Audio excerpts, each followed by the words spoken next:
From multiple battle maps, to dice that decide your NPC's current mood, to your very own bag of holding.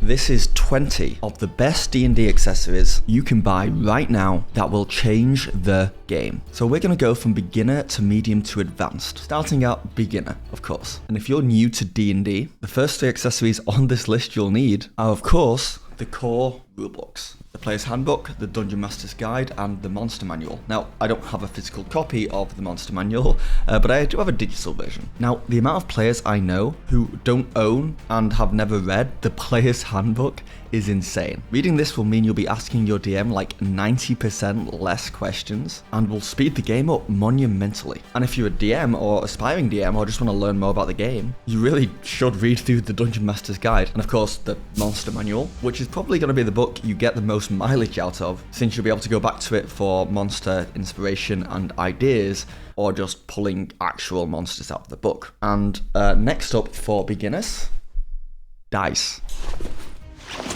There's a wild amount of dice out there, and the differences between them are usually just style over substance. Sure, you can get dice that look and feel great and make awesome clackety sounds, but there's very few out there that actually change anything functionally, except something like these mini dice. They're legit smaller than the average dice, and that makes them easier to store and travel with. It's just easier to pack and avoid encumbrance. They also look really cute too. Just bear in mind you might need to strain your eyes a little bit to see the numbers, and if there's cats around, they will steal them. Nature's Dice Goblins. And to speed up the beginners section, you need a dice tray. Folding ones like these are great for storage and traveling, and they still look cool too. All you need to do is click them all together like so, and you'll never not roll a natural 20. Next up is a notepad, of course, and I know many DMs nowadays go for like an advanced online note-taking tool, but honestly for beginners, a sturdy notepad is all you need. My only advice here is to keep your D&D notepad D&D only. The amount of times I just grab this notepad to take notes at work or make grocery shopping lists, and then looking back on it to find the name of an NPC and I just come up with eggs and milk. Not good. And finally in the beginners section, you need a DM screen. I use this one. It's got a bunch of useful information on the inside, of course, but I'll also stick sticky notes into it for any time I find information that I want easily available. And there are a bunch of other great options for DM screens out there that can come with other great accessories like initiative trackers or even dice towers. But this one works for me. Okay.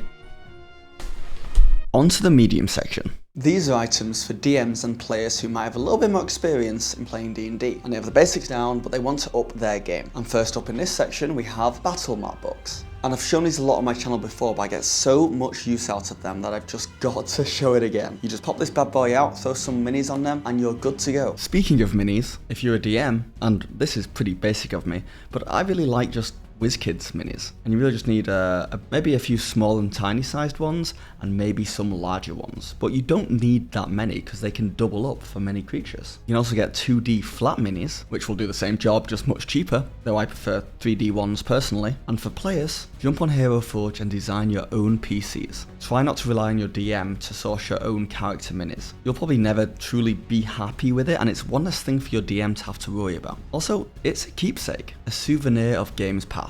And the next 2 on this list are both apps. D&D Beyond is great for searching books, creating homebrew and managing games. I also use the Encounter Builder tool quite a lot, but it is far from perfect and can get expensive if you're buying both physical copies and digital copies of every book. And of course, the other app, Spotify, my go-to source for D&D ambient music. And a little tip here, I find keeping track of my music in games a little overwhelming, so my players do it for me. In fact, they enjoy it. So when I start describing a new scene or environment, or say, roll initiative, within seconds, I have a player switching up the playlist to something suitable. Magic items, NPC cards, and monster cards. Especially the magic items though. It's nice to have something physical I can just hand to the players when they get a cool new item, and it has all the info they need on it, and it's really good for like one-time use consumables. And Tome of Beasts. This beastie boy is kind of the next level up from the monster manual. It's from Kobold Press, and the monsters and creatures in them often have kind of like fun twists or just interesting quirks, making them super fun to run. Also, I found out recently that Brian Murphy from Not Another D&D podcast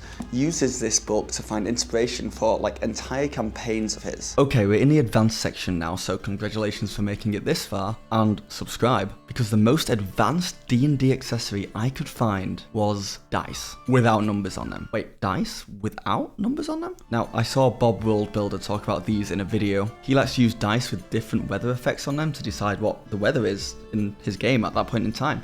Very smart, and honestly, I love the idea of them. So I looked into getting a set myself on Amazon and found this one, which includes weather dice, dice with different directions on them, and a dice with different emotions on them. I've ordered them, but unfortunately, they haven't arrived yet. But I love the idea of just rolling 3 dice to decide a ton of different variables. Like here, you could roll the weather dice to see if a storm is rolling in, then roll the direction dice to see if the storm is coming from the north or which direction it is, then roll the emotions one to find out that the NPC that you're traveling with loves storms, especially when they come from the north, so you know she's happy about it. I'm especially looking forward to just giving my players these dice so they can roll, and it's almost like they're deciding the outcome of what the weather is doing in the game today. Feel free to join my Discord to find out what I actually think of the dice once they arrive. And I forgot this Blue Tack sticky putty stuff, which is a godsend for sticking minis to other things or even like temporarily just fixing broken things.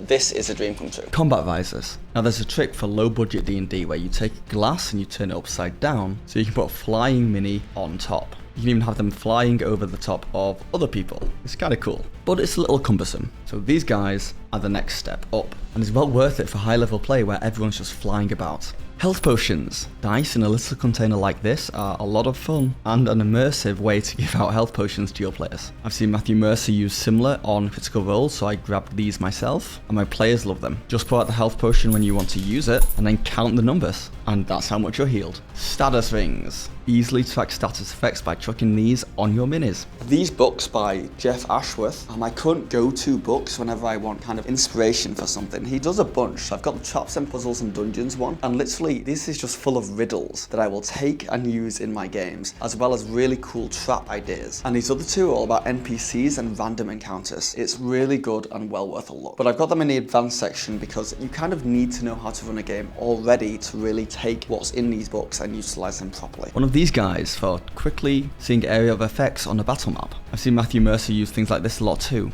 Pretty useful if you don't want to count squares, or if your terrain doesn't have very obvious distance markers, so you can see exactly how far a spell can reach without pulling it out of your ass. Essentially, we're done, except for the bag itself. This is probably my favourite D&D accessory I own. It's heavy right now, but I travel to a lot of places when I play D&D. It has a section for minis at the top, which is just great. Tons of room for books and items inside. It's carrying everything that I've shown you in this video. It's got front and side pockets. I highly recommend it, even if it's just for storage of your D&D stuff in your home. Anyway, all the D&D gear in this world is useless unless you know how to use it. So check out this video here to see how some of the most beloved DMs in the world run their games with their own unique styles. Anyway, I'm off to play D&D. No, I'm not. All the lights are on in here. It's all set up.